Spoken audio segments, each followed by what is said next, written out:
It's the Carolina Hockey Minute. Canes lose their final home game of the season to the Toronto Maple Leafs by a final score of 4-1. My name is John Cole. We'll be back next game. Him and Ashley are actually probably stuck in traffic right outside of Lenovo right now. They saw a defensive game. The score accurately reflects how it looked on the ice. From the jump, I thought the top line was noticeable again.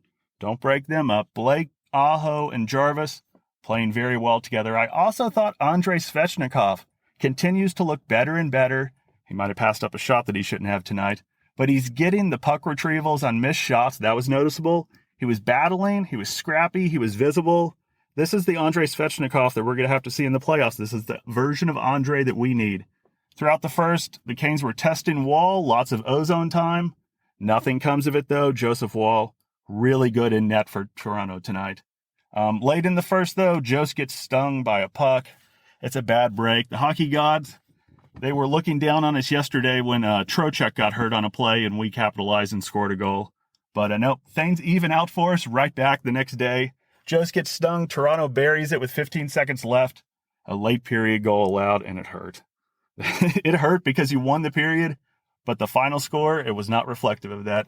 Halfway through the second, Toronto scored a goal in transition. Matthews, they weren't getting a whole lot of opportunities tonight. Not a whole lot of shots for the Leafs. They finished with 19, but the transition game was there. And then late in the second, Blake tries to feed Aho, and it just didn't happen. Everything was just a little off for the Canes tonight. That's how it's going to feel at times. But that second period, the Canes were outshot 8-2 in the second. You rarely see that from this team. Maybe a little bit too fancy on the passing. That's what I felt like.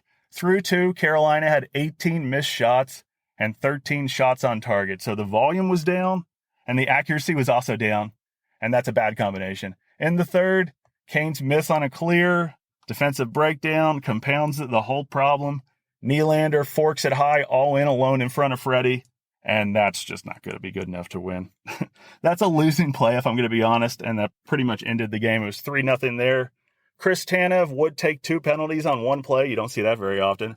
A high stick on Stahl and then a trip on Robinson. Oftentimes you'll see the refs let the second one go. They didn't do that here. It would take the Canes nearly all 4 minutes, but Aho would bury a power play goal. The lone highlight of the night, assisted by Jarvis and Burns. Aho really wound up for that shot going down to a knee, but it wasn't enough. Canes lose 4-1. They finish the year 39-9-1. That's a tremendous home record. That is a very, very, very solid home record. So that's it. 2 games left this year. So until next time, Wednesday in Canada against Montreal. Go Canes.